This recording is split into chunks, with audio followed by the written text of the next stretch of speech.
Hello प्यारे बच्चों, नमस्कार। आप सभी का बहुत बहुत स्वागत है। हमारे कक्षा 10वीं के सभी बच्चों का लाइव क्लास में स्वागत है। जैसा कि बच्चों आप लोगों को हमारे द्वारा कहा गया था, 8 बजे आप लोगों के लिए डेली लाइव क्लास ली जाती है। तो आ चुका है आप लोगों के लिए 90 वस्तुनिष्ठ प्रश्न जो एमपी बोर्ड परीक्षा पेपर 2024 में आप लोग धमाका करने वाले हैं 5 फरवरी को। इससे बाहर एक भी नहीं होगा। रट दो समय रहते।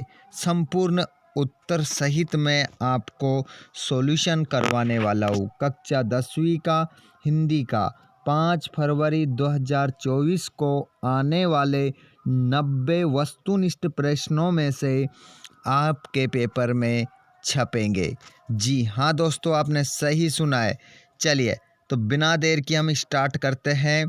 वीडियो को लास्ट तक देख कर जाना, नहीं तो फिर बाद में पछताओगे। स्टूडेंट्स, एक भी प्रश्न आपका बाहर जाने की संभावना बिल्कुल भी नहीं है। चलिए तो हम बिना देर के स्टार्ट करते हैं पहले प्रश्न से। इसमें हम सभी प्रश्नों का सही उत्तर भी जानेंगे, है ना बच्चों। आप सभी इसी प्रकार तैयारी करते रहें। सभी सब्जेक्ट के वीडियो एक के बाद एक आपको मिल रहे हैं। सभी बच्चे लाइव क्लास में जुड़ते रहें, अपने दोस्तों को भी शेयर कर दें। कौन कौन आ चुका है लाइव क्लास में जो रोज़ जुड़ते हैं, एक बार कमेंट कर दें और जय हिंद लिख दीजिए, ताकि आप सभी की उपस्थिति दर्ज हो जाए। और वीडियो को लाइक कर दें, जिससे हमें पता चल जाएगा कितने बच्चे हमारे इस वीडियो को देख चुके हैं। चलिए बच्चों, स्टार्ट करते हैं पहले प्रश्न से। देखिए प्रश्न नंबर पहला, सही विकल्प का चयन कर लिखिए। तो सही विकल्प का चयन करके लिखना है। प्रयोगवाद के जनक माने जाते हैं। तो प्रयोगवाद के जो जनक माने जाते हैं वो माने जाते हैं अज्ञे। अपने हाथ में कॉपी और पेन उठा लीजिए और लिख डालिए अज्ञे। इसका आंसर क्या हो जाएगा? अज्ञे। अज्ञे का पूरा नाम क्या है? कमेंट बॉक्स में जो सबसे बेस्ट स्टडी कर रहे हैं, सबसे अच्छी स्टडी कर रहे हैं, वो बच्चे ज़रूर कमेंट में इसका जवाब देंगे कि अज्ञे का पूरा नाम क्या है। हारिल पक्षी से तुलना की गई है। तो हारिल पक्षी से तुलना की गई है गोपियों की। विभाव अनुभाव व्यभिचारी संयोगात रस निष्पत्ति, ये परिभाषा है। तो ये जो परिभाषा है वो भरत मुनि की परिभाषा है। भरत मुनि ने जो परिभाषा दी है, उन्होंने कहा है विभाव अनुभाव और व्यभिचारी और संयोग व्यभिचारी, इन स्थायी भाव से, इन स्थायी भावों का क्या होता है? संयोग होता है। और संयोग होने से जिस रस की निष्पत्ति होती है उसे हम क्या कहते हैं? उसे रस कहते हैं। तो ये परिभाषा देने वाले हैं भरत मुनि जी। अगला प्रश्न देखेंगे, नेताजी की मूर्ति लगवाई गई थी। तो नेताजी की मूर्ति लगवाई गई थी, इसका जो आंसर होगा वो हो जाएगा बच्चों नगर पालिका के द्वारा। कभी कभी आपको इसका आंसर मिल सकता है प्रशासनिक अधिकारियों के द्वारा, है ना। तो नगर पालिका के द्वारा या प्रशासनिक अधिकारियों के द्वारा। अगला क्वेश्चन, जिस समास में प्रथम पद विशेषण और दूसरा पद विशेष होता है उसे कहते हैं। तो ऐसा समास बच्चों जिसका जो पहला पद होता है उसमें विशेषण हो, मतलब गुण दोष हो, है ना, और दूसरा पद विशेष हो जिसकी विशेषता बताई जाती है, उसे हम क्या कहते हैं? उसे कौन सा समास कहते हैं? तो उसे हम कर्मधारय समास कहते हैं। आंसर क्या हो जाएगा? कर्मधारय समास। माता का अंचल पाठ में भोलानाथ के बाबूजी पाठ करते थे। तो आपने कृतिका जो किताब है उसका पहला पाठ आपने पढ़ा होगा बच्चों, जिसका नाम क्या है? माता का अंचल। इस पाठ को लिखने वाले हैं मनोहर श्याम जोशी। तो बच्चों बताइए मुझे, इस पाठ में जो लिखा है उन्होंने, तो लेखक के जो पिताजी थे वो किसका पाठ करते थे? तो वो पाठ करते थे रामायण का। रामायण का आपका आंसर सही हो जाएगा। अगला प्रश्न देखिएगा, उत्साह एक गीत है। देखिए जो उत्साह कविता जो गीत है, इस गीत को लिखने वाले कौन है? ये तो आप मुझे कमेंट बॉक्स में बताएंगे उत्साह पाठ किसने लिखा है, ये तो आप मुझे बताएंगे। लेकिन ये जो एक गीत है वो कैसा गीत है? प्रेरणादायक गीत है या भक्ति गीत है या आह्वान गीत है? तो यहाँ पर आह्वान किया गया है बच्चों क्रांति का। ठीक है, तो यहाँ पर आह्वान गीत आपका इस खालिस्तान में आ जाएगा। अगला प्रश्न आप देखेंगे, बाहों को उद्दीप्त करने वाले पदार्थ कहलाते हैं। तो बाहों को उद्दीप्त करने वाले पदार्थ को कहा जाता है, तो उसको कहा जाता है बच्चों उद्दीपन कहा जाता है। मान लो आप अभी बैठे हैं, ठीक है, और अभी आप लोगों को क्या हो रहा है कि बिल्कुल शांत अभी बैठे हैं, तभी आपको क्या दिखाई दिया? पानी पूरी वाला दिखाई दिया। ठीक है, तो आपके मन में जो भाव उद्दीप्त हुआ, किसने किया? उद्दीपन ने। उद्दीपन का काम किसने किया? पानी पूरी वाले ने। ठीक है, तो उसे हम क्या कहते हैं? उद्दीपन कहते हैं।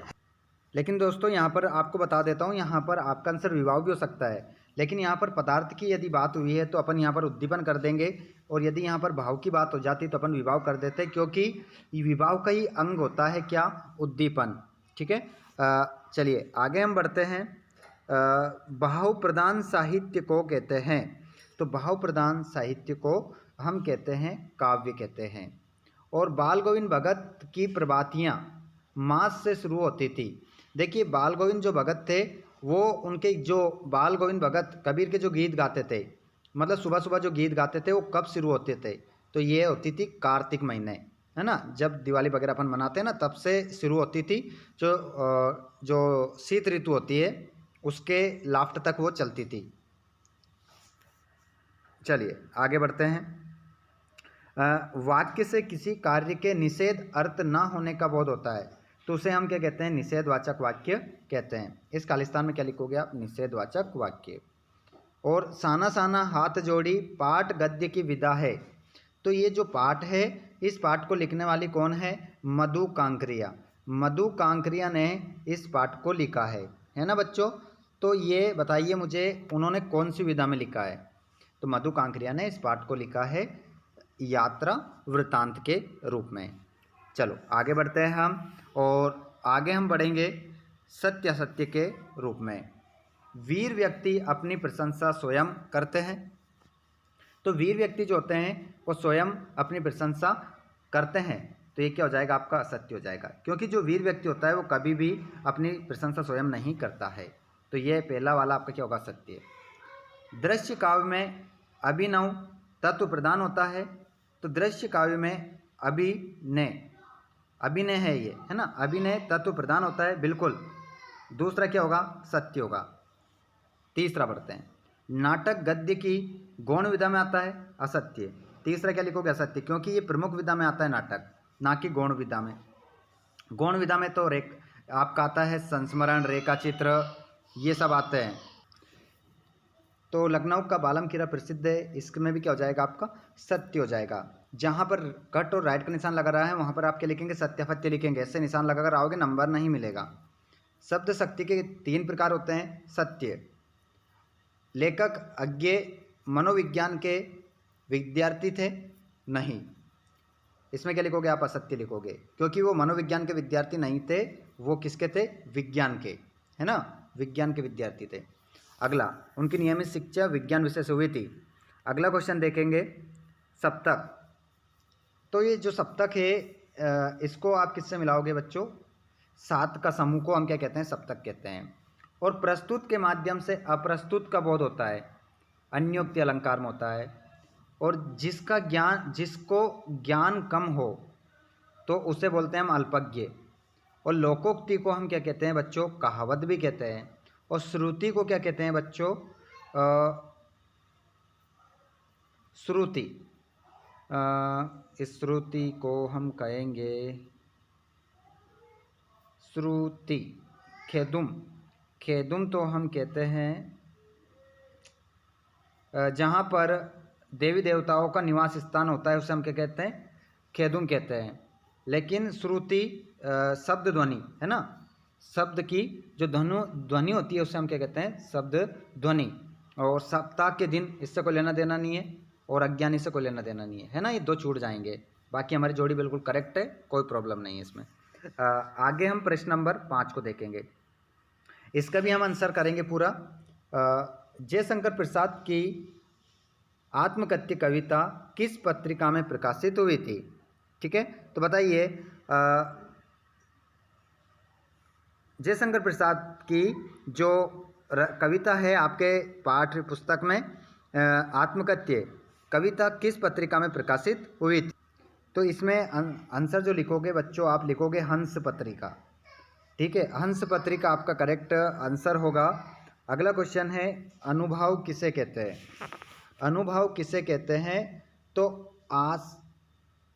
आश्रय की बाह्य चेष्टाओं को देखकर, ठीक है, सहृदय के हृदय में जो क्या रहता है, भाव का जो जन्म होता है, मतलब कोई भी व्यक्ति है, जैसे कि किसी के उदाहरण में डायरेक्ट आपको बताता हूँ, किसी के चुटकुलों को सुनकर बाद में क्या करना, जोर जोर से हंसी आना, ये जो हंसी आना है वो क्या कहलाती है, वो क्या कहलाता है आपका अनुभव कहलाता है। यह ताली बजाना क्या कहलाता है, अनुभव कहलाता है। किसी भी वस्तुओं को देखकर जो हमारी आश्रय की बाह्य जो चेष्टाएं होती है, जो क्रियाएं होती है, वो क्या कहलाता है, अनुभव कहलाता है। संस्कृति निबंध हमें किससे टकराने की प्रेरणा देता है? देखिए, जो संस्कृति निबंध है वो हमारी संस्कृति को अच्छे तरीके से जानने की प्रेरणा देता है। दो स्वरों के आपस में मिलने पर कौन सी संधि? तो स्वर संधि, केवल स्वर संधि है ना, स्वर संधि के भेदों के नाम नहीं लिखना इसमें। और भोलानाथ और उसके साथी अमोले को घिसकर क्या बजाते थे? शहनाई। ठीक है, शहनाई बजाते थे। और हिरोशिमा नामक कविता किस काव्य संग्रह से ली गई है? देखिए, ये जो कविता है अज्ञे की है, और यहाँ पर कहा जा रहा है कि ये कविता किस काव्य संग्रह से ली गई है। तो ये ली गई है नादवीरा, ठीक है, सदावीरा से ली गई है। ध्यान रखिएगा इसका। देख लीजिए पहला प्रश्न, नौबत खाने में इबादत के लेखक कौन है? तो इसके जो लेखक होंगे उनका नाम होगा यतीन्द्र मिश्र। क्या नाम होगा बच्चों?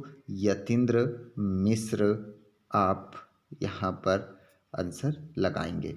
ठीक है, अगला क्वेश्चन, राम क्या कर रहा है किस प्रकार का वाक्य है?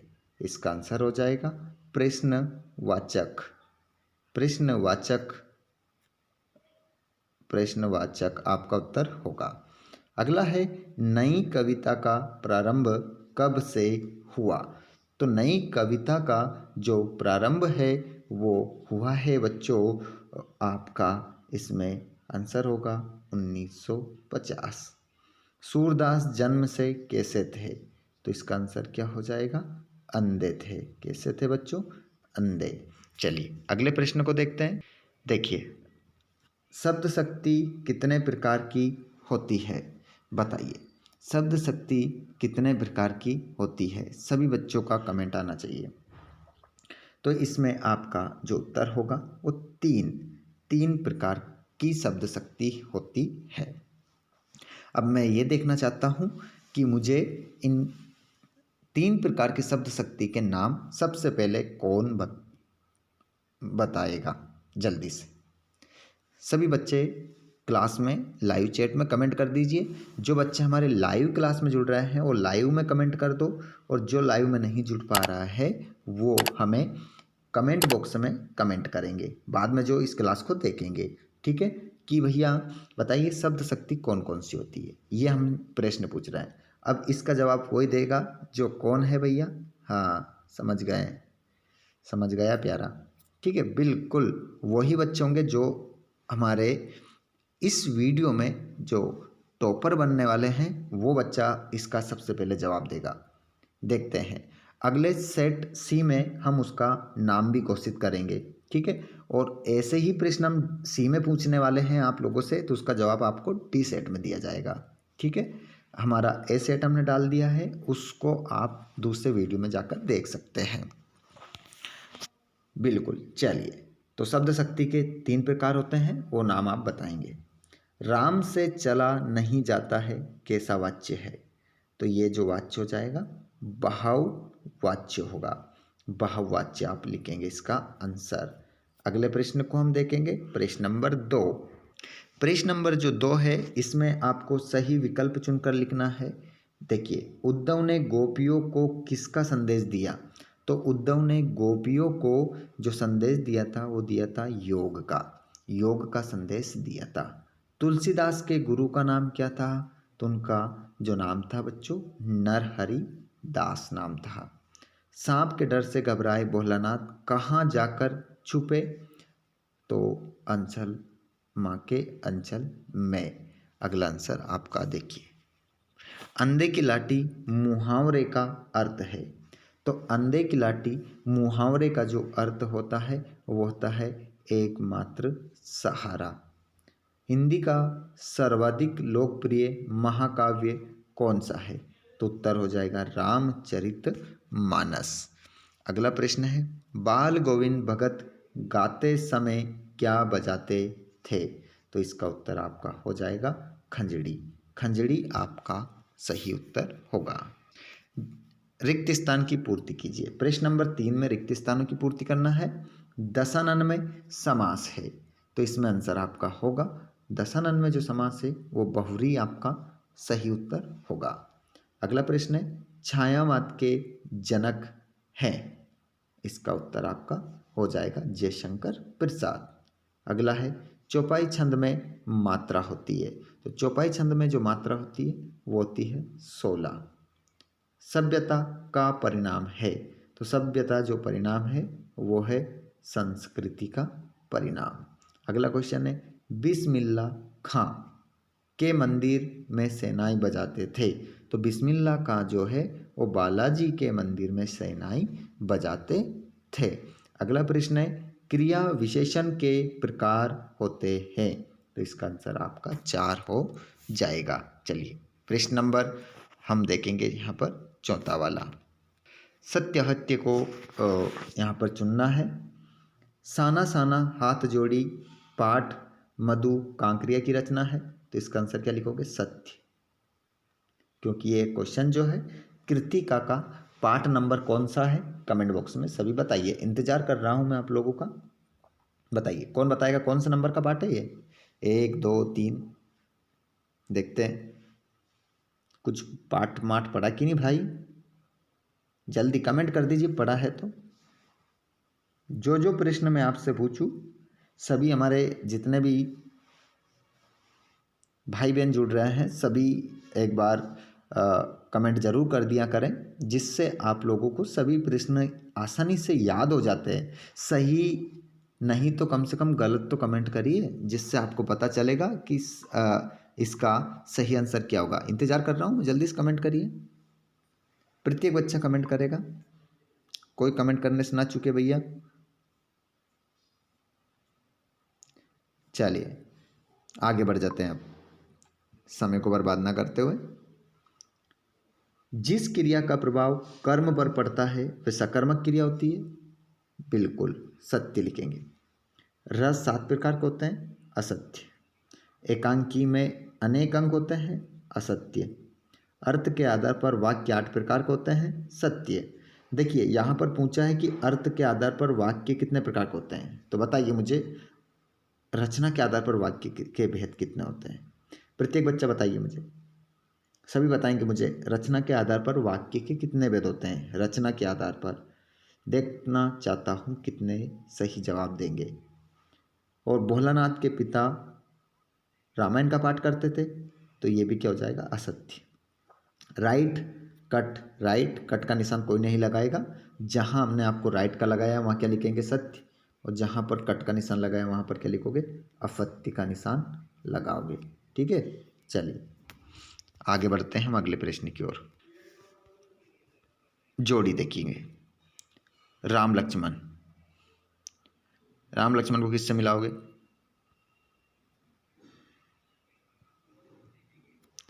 राम लक्ष्मण को आप मिलाओगे द्वंद्व समास से।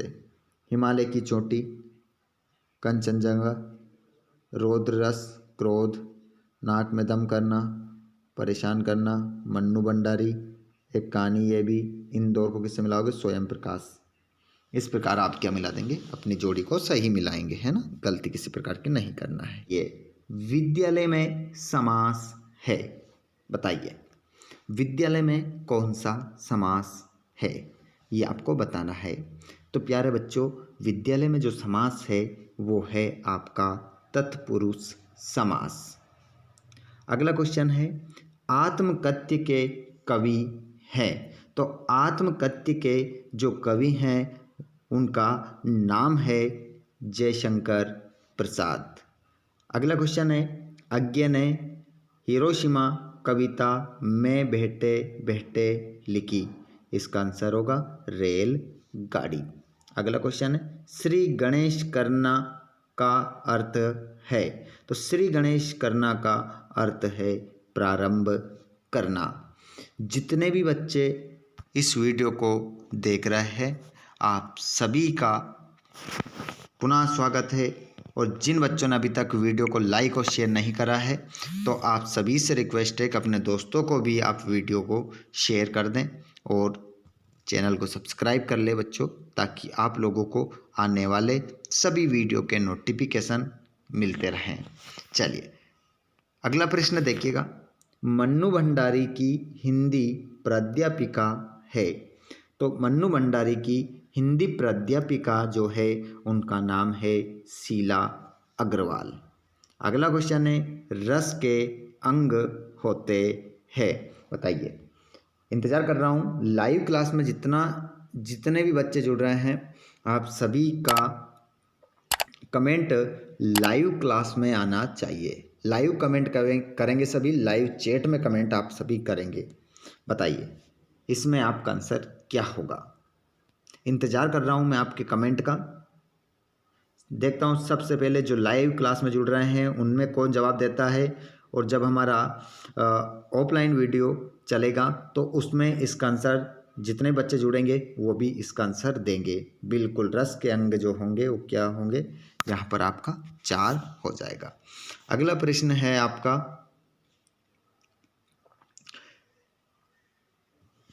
भारत का स्विट्जरलैंड कहलाता है। तो भारत का स्विट्जरलैंड जो कहलाता है वो कहलाता है बच्चों कटाव। कटाव भारत का स्विट्जरलैंड कहलाता है। अगला प्रश्न है, छायावाद के प्रमुख कवियों में गिने जाते हैं। तो छायावाद के प्रमुख कवियों में जो गिने जाते हैं वो गिने जाते हैं जयशंकर प्रसाद। आंसर क्या हो जाएगा? जयशंकर प्रसाद। अगले प्रश्न की ओर बढ़ते हैं, आपका बंटी रचना है। तो आपका बंटी जो रचना है वो है मन्नू भंडारी की।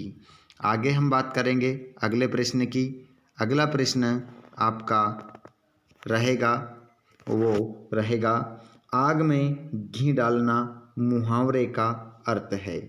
तो इसका जो आंसर हो जाएगा वो हो जाएगा क्रोध को बढ़ाना। अगला क्वेश्चन, हिंदी साहित्य के इतिहास में स्वर्ण युग कहलाता है। तो हिंदी साहित्य के इतिहास में स्वर्ण युग कहलाता है भक्ति काल। भक्ति काल हिंदी साहित्य के इतिहास में स्वर्ण युग कहलाता है। अगला प्रश्न है, तुलसीदास जी ने कौन सी भाषा का प्रयोग किया। तो तुलसीदास जी ने जो भाषा का प्रयोग किया है उसका नाम है, आपका आंसर होगा अवधी। आगे बढ़ते हैं अगले प्रश्न की ओर। प्रश्न नंबर 3 है जिसमें आपको सत्य का चयन करना है। प्रश्न पहला, सिक्किम में दूध देने वाला जानवर याक है। तो इसका आंसर क्या होगा? आपका सत्य होगा। और जितने भी दोस्त हमारे जहाँ से इस वीडियो को देख रहे हैं आप मुझे कमेंट बॉक्स में ज़रूर बताएं कि आप इस वीडियो को कहाँ से देख रहे है, ताकि बच्चों आप लोगों के लिए जितना हो सके, जितनी मेहनत हो सके उतनी की जाए और हिंदी में कोशिश रहेगी कि आपको पूरे में से पूरे नंबर दिलाए जा सके। हिंदी के अलावा आपको ऑल सब्जेक्ट के वीडियो इसी प्रकार प्रोवाइड करवाए जा रहे हैं। हिंदी, संस्कृत, गणित, अंग्रेजी सभी विषय के वीडियो एक के बाद एक मिल रहे हैं। तो पहला आंसर क्या हो गया? सत्य। कमसीन का शाब्दिक अर्थ सुंदर है, सत्य। रौद्र रस का स्थायी भाव शोक होता है, असत्य। महाकाव्य का आकार बड़ा होता है, इसका आंसर सत्य। संगतकार पाठ मंगलेश डबराल ने लिखा है, तो इसका आंसर भी है आपका सत्य। भोलानाथ ने मूसन तिवारी को चिढ़ाया, तो इसका आंसर क्या होगा? सत्य। अब मैंने असत्य क्यों बोला? इसलिए बोला क्योंकि भोलानाथ ने मूसन तिवारी को नहीं चिढ़ाया था। किसने चिढ़ाया था? बेजू ने।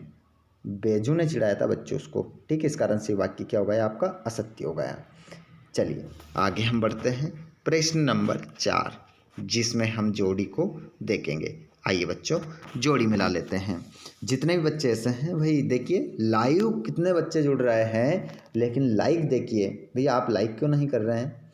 क्या दुश्मनी निकाल रहा है? आप लोगों के लिए इतनी मेहनत की जा रही है, तो भैया एक लाइक तो आप कर सकते हैं, ठीक है। तो जो भी है, अगर नहीं करना है तो मत करिए, डिसलाइक भी कर सकते हैं, पर कर तो दीजिए, अपनी राय तो दीजिए आप। चलिए जोड़ी देख लेते हैं। चलो, करेगा उसका भी भला, जो ना करे उसका भी भला। आप तो क्या पढ़िए बस, मैं तो चाहता हूँ कि आप अच्छे अंक प्राप्त करना। देशभक्त किससे मिलाएंगे? तत्पुरुष समास। फसल को किससे मिलाएंगे? नागार्जुन। जिसके बाद में भयानक रस, भय। अंगूठा दिखाना, मना करना। मधु कांकरिया, यात्रा वृत्तांत। लोक प्रचलित, लोकोक्ति। इस प्रकार हमने क्या मिला ली? जोड़ी मिला ली। हो गया क्लियर क्वेश्चन? चलिए आगे बढ़ जाते हैं। प्रश्न आ गया आपका, एक शब्द एक वाक्य में उत्तर। चलिए इस प्रश्न को भी हम देख लेते हैं। सूरदास किसके भक्त कवि हैं? तो सूरदास किसके भक्त कवि हैं? आप सभी को पता है, कृष्ण के। आंसर क्या होगा? कृष्ण के। मात्रिक छंदों में किसकी गणना होती है? मात्रिक छंदों में गणना होती है मात्राओं की। आंसर क्या हो जाएगा? मात्राओं की। अगला प्रश्न, लेखिका ने एक कुटिया में घूमता देखा, इसका आंसर हो जाएगा धर्म चक्र। क्या घूमता देखा? धर्म चक्र घूमता देखा। तुलसीदास द्वारा रचित महाकाव्य का नाम है।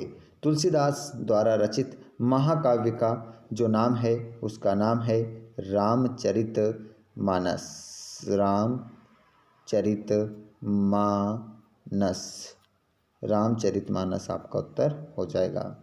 अगला क्वेश्चन है, बुद्धिस्ट श्वेत पताका कब पहराते थे? तो बुद्धिस्ट जो थे वो श्वेत पताका कब पहराते थे? तो बुद्धिस्ट की मृत्यु पर। मृत्यु पर। अब आप ऐसा तो नहीं कहना नहीं कि मृत्यु नहीं, बुद्धिस्ट लिखो पहले, की मृत्यु पर, ऐसा आपको लिखना है। मोहन गांव को जाता है, कैसा वाक्य है? तो आप लिखेंगे विधानवाचक। क्या लिखेंगे? विधानवाचक। विधानवाचक आपका आंसर होगा।